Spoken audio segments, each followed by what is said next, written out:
Muling iginiit ni Pangulong Bongbong Marcos na hindi siya makikialam sa mainit na isyu ng impeachment laban kay Vice President Sara Duterte. Ito ay matapos i-archive ng Senado ang kaso, habang naghain naman ang Kamara ng motion for reconsideration sa desisyon ng Korte Suprema. Kapatid, na ito po ay lalo ding tumindi sa panahon ng kanyang panunungkulan. Yun lang. Opo, nagsimula po noon, pero po mukhang dahil nga po sa hindi, bagamat meron na pong paramdam si dating Pangulong Duterte ng grabing korupsyon sa DPWH, opo, carry over po ito sa administrasyong ito at mukhang, dahil po nga sa nagtatagumpay sila, nawalan na ho talaga ng puwang ang kanila pong contentment.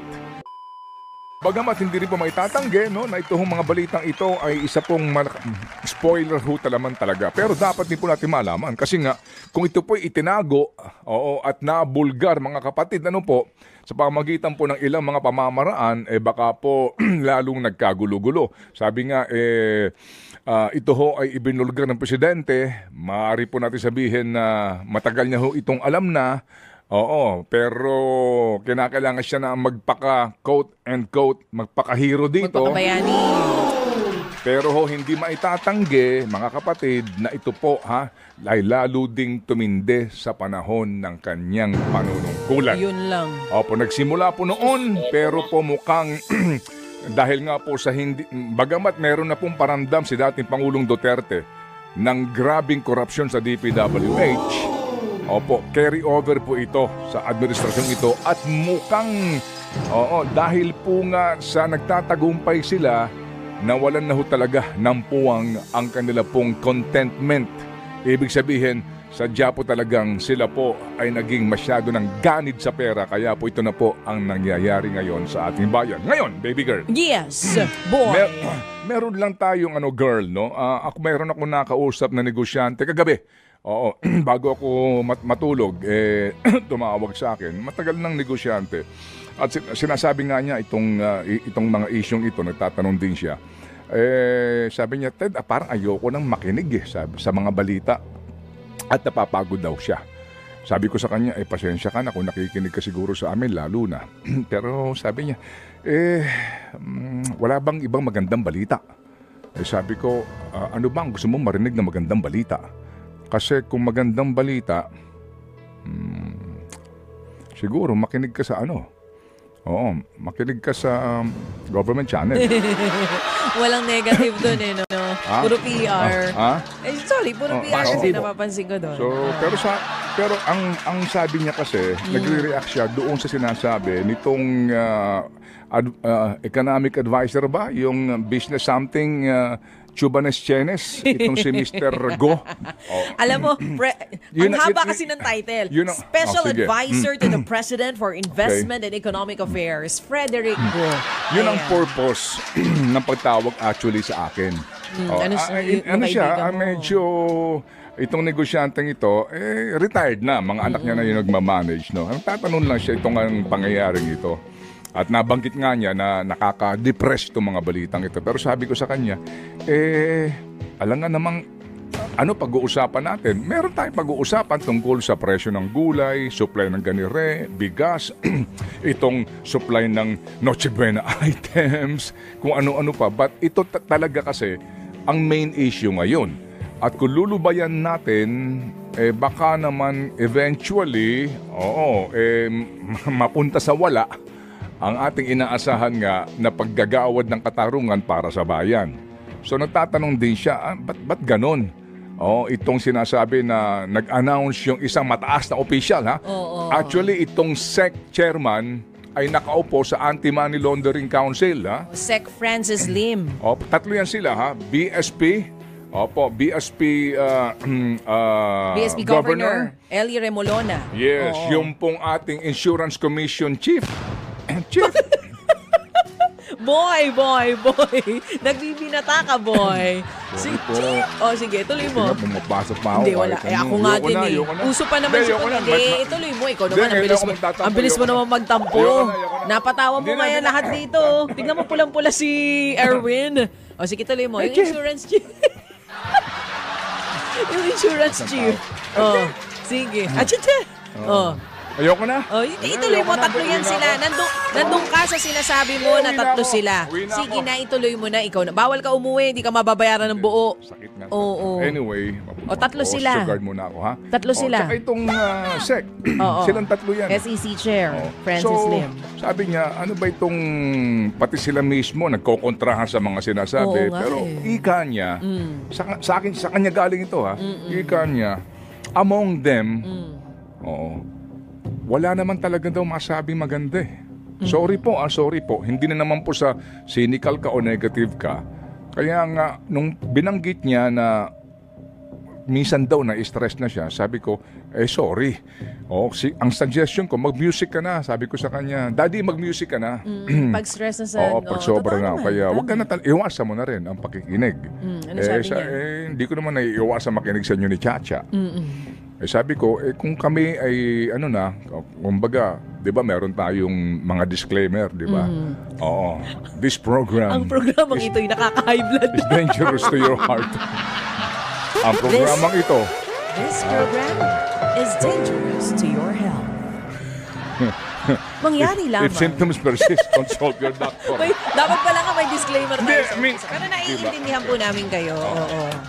So, yung nga po yun, mga kapatid, hindi ho natin maaari kasing lubayan ng ganun-ganun na lang po itong isyong ito. Ang importante lang, meron din pong bago sa mga pangyayaring ito. Bago po sa usapin ng mga actual na balita na nanggagaling po sa mga sources, and yung pong ating pong pag-aanalisa sa mga isyong ito, and yung mga posibleng nga pong solusyon dito po sa problema po na ating kinakaharap. Kahapon po nabanggit ko na po sa mga nagtatanong, may pag-asa pa ba ang bayan?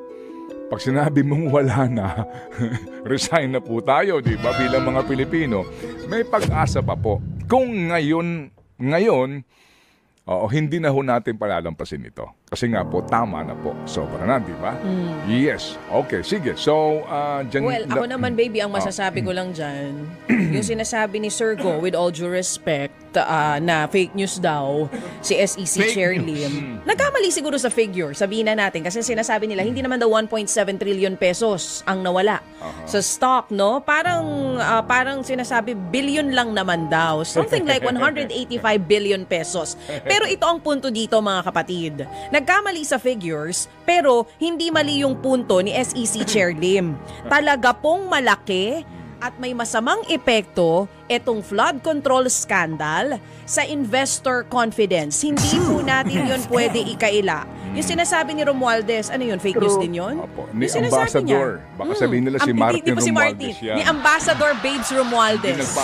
Hindi nagbibigay ng interview. Yung sinasabi ni Ambassador Babes Romualdez fake news din to? Yun na nga yung sinasabi niya. Natanong siya kung anong epekto nung korupsyon dito sa Pilipinas. Ang sagot niya, and I quote, definitely, alam mo, malaking epekto sa atin yan.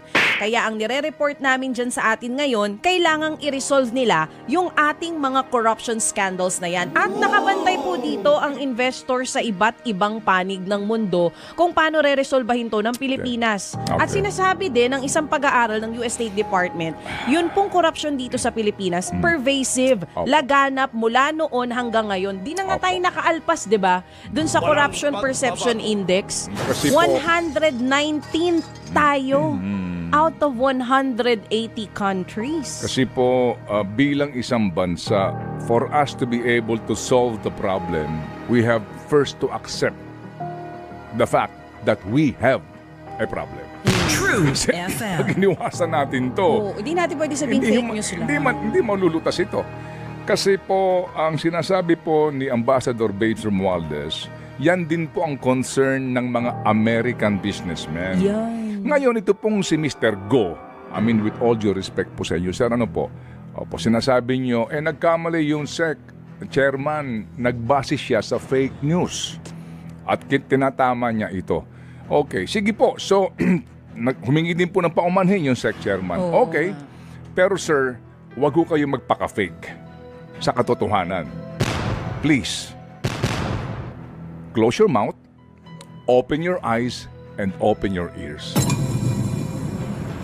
Sa totoo lang, Sinasabi po ninyo, hindi, we have, the fundamentals are strong, our investors are coming. Ay, hindi mo yung quote sa kanya, sir, yan ang fake. With all due respect. News. Kasi sinasabi nga ni Ginoong Romualdez, and hello sir, ang mga negosyante ngayon, siguro kapag kaharap kayo, hindi nagsasabi kasi, di ba, alam niyo na ibig ko sabihin, pero ang sinasabi po nila, ang hirap magnegosyo sa bayan na ito. Kahapon lang, nag-text sa akin ng isa. Opo, kasi meron din siyang tinatanong. Ang sabi niya rito, it's so hard to be a businessman in this country, always at the mercy of those in position. May sinasabi siya taga-BIR dito. Opo, I've been telling my children to find opportunities elsewhere. I am sure hindi nila kakayanin ang gantong culture. Ito po yung negosyante. Sabihin ko na lang, nagtatayo sila ng mga billboards. Okay, malaking industriya ngayon yan. Diyos ko po, sabi niya, yung barangay na lang nakukunan mo ng barangay permit. Yung barangay chairman daw nakikipag-profit sharing sa kanya. Sabi, anong profit sharing? Kumbaga, kung ano yung monthly rentals doon, humihingi ng komisyon. Sabi niya, hindi naman pwede yan, boss. Magkano ba gusto mo? O, di ba? Nagkatawaran, 300,000. Grabe. Sabi ko, ba't mo naman binigay? Hindi ka nagreklamo.